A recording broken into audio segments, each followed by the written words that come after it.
happy times for Mandy, my little Mandy and me, my little Mandy and me, my Mandy and me. So from Hong Kong, in Hong Kong for the last generation, you have a choice. The Republican candidate for governor. Have sexual relations. And I realize that this is something he is We're not going to be able to solve our problems if we get distracted by sideshows and carnival barkers. One Republican, one Democrat, and you discuss the issues that matter in today's local, state, national, and global politics. Hosted by Steve Hickson with co-hosts John Stanberry and Franklin Chansey. This is Backfire. Good morning, Cleveland. Welcome to the Whoop radio station right here at the Village Green Town Center. Welcome, John Stansberry and Franklin Chansey this morning, co-host here. Good morning. Had a rough night last night, didn't we, John? Well, it depends on whether you're looking at national or state and local. All right. Well, let's take a look, starting from the top down. What do you think? You know, it was a big election. I think electoral votes ended up 303 Obama. Well, it's probably going to be 332 because Obama is winning in Florida with about 3.5% of the vote to go still. I tell you what, I watched that Florida. It was neck and neck in Florida. So, you were telling me earlier that Florida people just said they were tired and was going home about midnight last night. Yeah. For some reason. How do you do that? Florida, and I've said I have family and friends who are staunch Republicans in Florida, and they're just embarrassed by how inept their state is at running an election. It's just unbelievable. Well, that's true. Why is it difficult in Florida, you think? I don't know. You know, that was one of the hard things in 2000, you know, because you look and go, well, every other state seemed to be able to manage this. Mm-hmm. Yeah. Now, Sunday evening in Florida, there were folks who stood in line for 9 hours for early voting. It's just, unbelievable that we'd have to deal with that, Well, even for early voting, you would think that that would be something they could simplify a little more. Maybe another voting poll or something. Well, they got one place to vote in Florida. Well, I mean, the problem is early voting as a concept started out to accommodate elderly or people that were sick or had a hard time going to get to the polls, and now it's become a convenience thing. Yeah. And so that completely changes the dynamic of how many people you're trying to early vote. Imagine what it would have been like in Florida, though, without early voting, if all those people were trying to vote yesterday. I mean, it's just unbelievable. Anyway, I was disappointed. I know John was disappointed in the outcome of the election. I thought Romney was a good guy. It's really hard for someone that's not an incumbent to win, because you got to go through all the primaries that, we had to go through the fight and the fuss amongst each other before you could weigh it out and then get headed towards the election. And I thought Romney came out slugging in the first round. I mean, he really, really did a good job in that first debate, and he turned a lot of heads. I'm proud of him. I think he's a good man. I think he showed that he was a good guy. I hope that he can be involved in the future of what happens in our country somehow. I'd like to see President Obama talk to him and get him on some kind of committees, maybe to help the economy grow. One of the things the president said in his speech after the race last night was that he hoped sometime in the next week or so to sit down and talk with Governor Romney about that. I think Romney would be a great person to try to give some good advice and also to try to bring people together. Well, without trying to be too partisan this morning, yeah, I think that Governor Romney was put into really a very difficult position as a candidate. I've said it before, but I simply think that in order to win the Republican primary, you have to go so far to the right with your positions that it takes you out of what the majority of Americans view. I know John's going to disagree with that. I do, because the problem is the what we consider so far to the right has so fundamentally shifted. What I see, I will tell you, I am just so. I'm probably much more pessimistic than Steve you came across. I don't see this president reaching out in the least. I think for a man to run a campaign, for example, and say there's a war on women, and then this weekend for the President of the United States to stand on a stage with Jay-Z while he calls the women in the audience hoes doesn't make me feel like there's real sincerity there, and I'm very concerned for the diminishment of the office that I see going on. How old is Obama? He's our age, 53. 53. Mm-hmm. You know, I don't know if it's maybe I'm just getting old and the whole world's changing or not, but some of the slang sayings and some of the things that's going on. I mean, well, when you run an ad comparing voting for yourself to having sex for the first time, that's beneath the office of the president. The president did not run that ad, John. John, Franklin, he didn't do it. I don't want to argue. That was a supporter who did that. Franklin, it was not John. It was a YouTube Are video. you telling me that if the president didn't want that ad run, it wouldn't have run? What I'm telling you is he didn't Then did he denounce it? It wasn't produced by his campaign. Well, look, Franklin, you've got the pastor. Now, this is not Reverend Wright. This is the pastor that delivered the invocation at Obama's inauguration and was there last night at the victory celebration in an interview saying all white people are going to hell. That's the pastor that he chose to deliver the invocation at the inauguration and was there last night celebrating. And he's been asked about it, and he didn't retract the statement.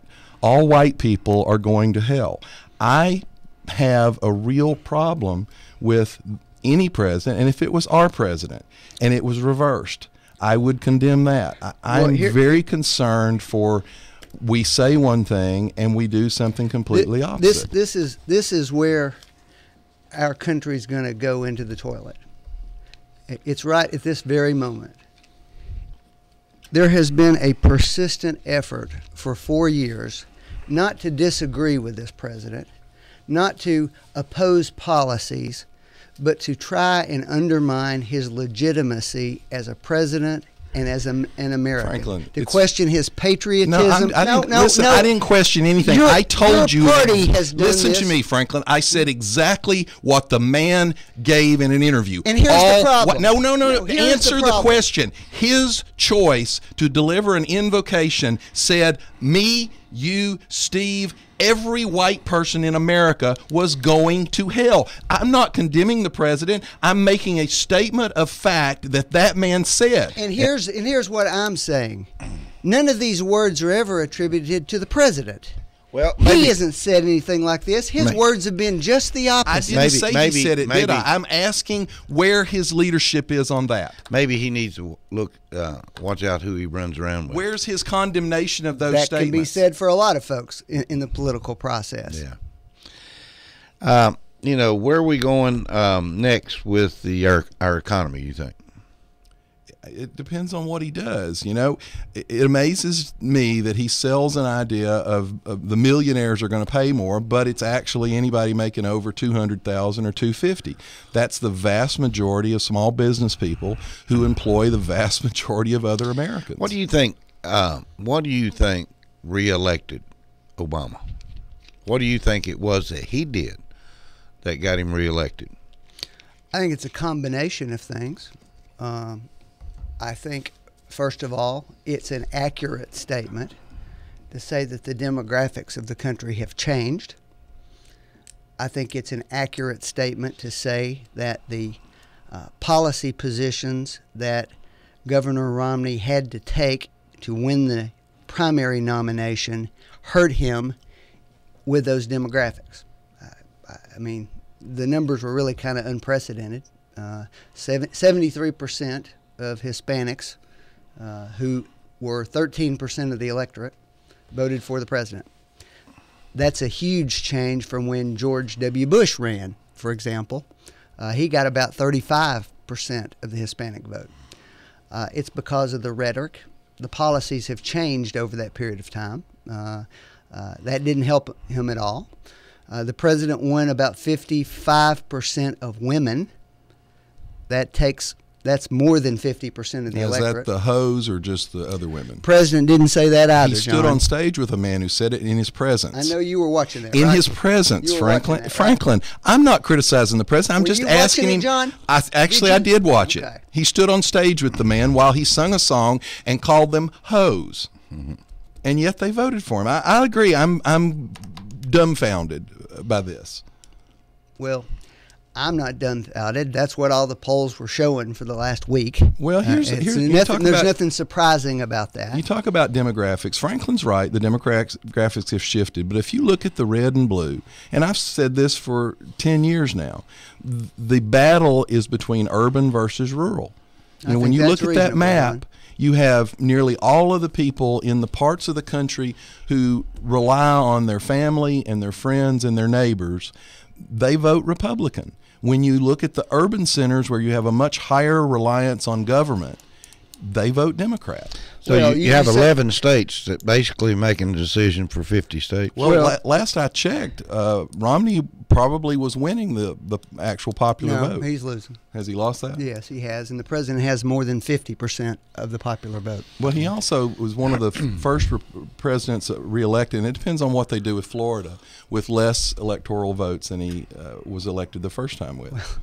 And you know the really confusing thing, and this isn't Republican or Democrat, a majority of the public thinks we're going in the wrong direction. But we reelected the president, we reelected the Republican Congress, and we reelected the Democrat Senate. So what changes? I don't know. Well, first of all, what do you think changes? First of all, the president has already gone online, not online, but he's made comments during the campaign that, without getting too far into the specifics, that his view was the appropriate resolution that needed to happen from a budget standpoint was about $2.50 of cuts for each dollar of additional revenue. Well, that's a pretty substantial chunk there. So I presume that ultimately there's going to be a proposal that models that in some fashion. There'll obviously have to be some give and take there, but it's going to require some compromise from both sides. Well, let me ask a question, Franklin. If I as a Republican said I'm willing to accept $2.50 in cuts for $1 in revenue increase, can I expect that in each year of the budget? Or is that... You mean a new $2.50 every year and a new $1 of tax increases no, I mean, every year? Not. I don't think but your in party the would first ever year, support that. In the first year, are we going to get the tax or the budget cuts? Or do we get the tax increases in the first 5 years and the budget cuts in the last 5 years, which, as you know, historically, what happens is the spending cuts don't ever materialize. Well, what I actually expect to happen is that the Bush tax cuts will be allowed to expire sometime later. You mean we'll get a tax increase? Later this year rather than earlier, so that the economic impact of that is put off for about 12 months further as the economy continues to improve. I think Franklin, let's talk about that for a second. As the economy continues to improve, yeah. So you got all these small business people, and you say, "Hey, by the way, in 12 months, your taxes are going up." Do you think they're going to expand their businesses? That's right. Well, that depends. They're not going to add any employees. That depends on whether or not consumers keep spending at an increased rate as they are right now. Consumer confidence hit a 5-year high this past month. That's true. New factory orders were up something like 15% compared to last year this past month. So there's a lot of evidence that the economy is ramping up right now. We're also coming into the Christmas buying season, and it always ramps up. That's compared to last year we're talking about. No, I'm comparing it to last year. School was starting up last year, too. We had Christmas last year, too. Well, we've had the summer of recovery for 3 years in a row now.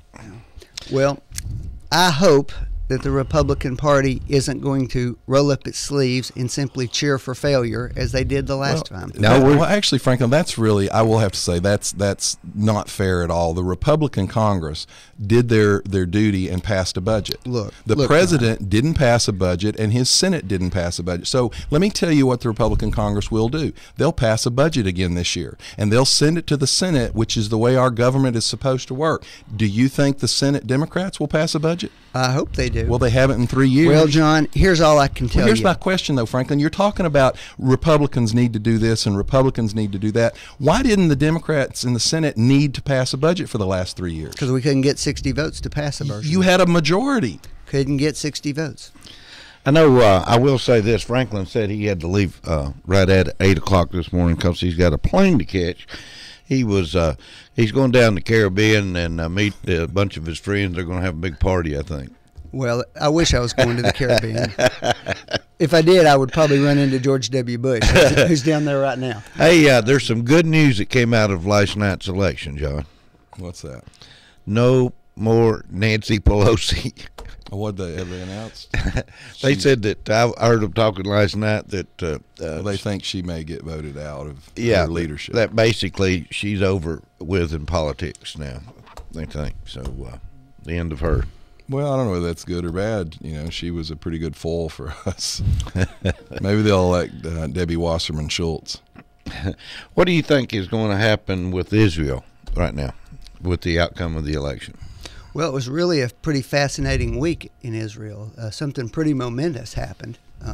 The president of the Palestinian Authority, Abbas, is taking a lot of criticism from his own people this week for basically acknowledging that they would never be able to return to all of the land they previously occupied. I don't disagree, but I think that's a big step. But you're reading a lot into it. He gave an interview where he said he personally could not envision returning to his homeland, and they've read that into it. But they also burned him in effigy all through the Palestinian. Well, that's what I'm saying. And then the president of Israel.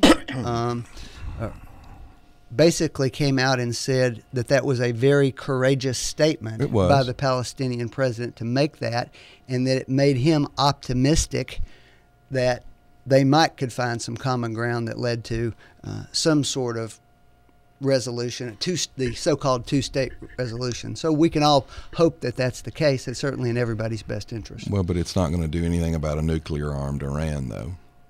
Well, that's a different question from what happened in Israel. What about our military?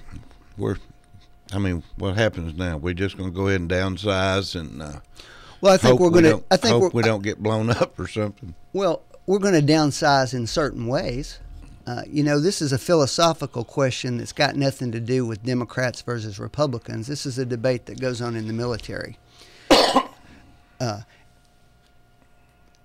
A huge swath of the military leadership believes that we need a different kind of military force. We need rapid response teams, more SEAL-type units, less of an emphasis on the idea that we're going to fight, a war against the Soviet Union where we have millions of people clashing with each other on a big battlefield. That's not what they see as the likely conflicts that we're going to have to respond to. And so to the extent that our military shows that kind of capability, many people in the military, I dare say a majority, think that that's really not what we need. And so that transformation has to take place. Will there be some step down? Absolutely they will. We're leaving a war. But we were already sized down, though. See, the problem, Franklin, is when you look at this in perspective to say, okay, we're stepping down because we're leaving a war. Bush had to ramp up because Clinton cut us so significantly during the 90s. So when you look at our historic military and you look at the percentage that we've spent in a budget, we're actually low and we're going lower. And when you talk about the majority, it's hard for me, Franklin. The last web search I saw found about 8 retired admirals and generals who were endorsing Obama. There were over 500 that endorsed Romney. Now, I'm assuming that a lot of that endorsement was because of these talks on what we're going to do with the size and the scope of our military. So the guys that are in charge right now that are under Obama as commander-in-chief, I'm sure they do say this will be fine, we'll make it work. But the guys that are out overwhelmingly went against him. First of all, you say that as if there's something obviously wrong with the fact that President Bush had to ramp up the military. Yeah, because we were going to war. That's what happens when you go to war. Franklin, no, we did. You don't get it both ways. He was crucified on the left for keeping the reservists and the National Guard in theater for months and years and extending. Well, the reason he had to do that is because the standing army had been reduced so great under the Clinton administration. Had Clinton not reduced the standing army, we wouldn't have had to mobilize all of the Guard and all of the reserves. That's fine if what we foresee is having to fight a war where we invade other countries and occupy them for a decade. I don't know, that didn't work out very well. It worked out pretty well in World War II. Well, there's a huge difference between the foes that we face now and the foes we faced in World War II. Look, Franklin, go back and read the Old Testament. Man has been doing the same thing over and over again for centuries, and the only thing that changes is the technology they use to do it. Here's what I know. Our military budget is larger than the next 17 military budgets. That's just a fact. Percentage of our budget is much smaller than it's ever been. 17. That includes our biggest foes, China, Russia, all of those together. The next 17 don't equal what we're spending right now each year. That's not sustainable. You know, if nobody had a nuclear bomb but us, we wouldn't need military, would we? Well, lots of people have nuclear bombs, and that's not going away. Do you think it's going to get increase even more? Over time? Yes. Hard to avoid that. You can't make science go away. That's just a fact. Then I guess we don't have to worry about any more gun control, right? There hadn't been any gun control proposed by this president, so I don't know why you keep bringing that up. No, he did propose. He said that he would like to see the assault weapons ban go in. You're just sitting here telling me we can't control science when we talk about nuclear weapons. Then why can you control it when you talk about small arms? You know, he wants to control it with the American citizen, but not with the Iranian nuclear scientists. Let's take this call. Just a minute. Okay. Go ahead, caller. Well, I just want to make a couple observations, gentlemen. All right, who are we speaking with? It's Mr. Scott Canavas. Scott Canavas!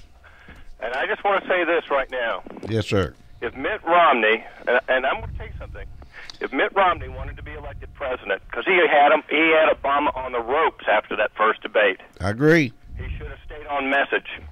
He should have cut out the hate, because people, whether they like him or not, okay, whether John Stanberry likes him or not, whether or not the far right of the Republican Party likes him or not, most people like President Obama. He's very likable. And if Romney had simply come in and did what he did in that first debate and repeated that over and over, I'm a businessman. I know normally I'm not the guy you vote for president, okay? I know I only have this one governorship under my belt. But I know how to create jobs, and I will create jobs, and this is my plan for creating jobs. After that first debate, no matter how popular President Obama was, if Romney had stayed on that message, he would have killed Obama at the polls last night, okay? And the second observation I want to make is, John, you're completely wrong. President Bush, all right, and a bipartisan effort of Congress are the ones who went together and parried down our military system. I was a lieutenant commander in the Navy then, John, and what happened was a bipartisan effort occurred at reducing our number of bases, our number of weapon systems, and the number of personnel in the military. Otherwise, John, me and lots of friends of mine who went over for Desert Shield and Desert Storm would have come back to the States and stayed in the Navy and not come back to our hometowns to practice law. And the third observation I want to make is this, and I think it's a good bellwether. I knew that Mitt Romney was in trouble the day I drove down Ocoee Street and saw his campaign campaign sign in John Stanberry's yard. Hey, Scott. Yeah. Good having you. Good having you. Won't you come by sometime? Get live. Bye. Hey, let's do what's best. Huh? Gentlemen. Hey, Franklin said he's got to hurry up and get with you so he can catch that I will plane. have to say, Scott, you have to look at the number of carrier groups when Clinton took office and the number of carrier groups when he left office, and it was almost cut in half. But, you know, who cares about minor facts? All right, Franklin's out of here. He's got to go catch his airplane. He said he might call back in just a minute. So, anyway, we just had Scott Canavas. We're going to go ahead and take a break, and we'll come back and open up the phone lines. Bye-bye. You're listening to Backfire with Steve Hickson. We'll be right back after this. WOOP LP, Cleveland, Tennessee. Check into checking the cash. We'll beat any rates that don't pay the max. We're Title Loan King. We'll make your wallet sing. Get on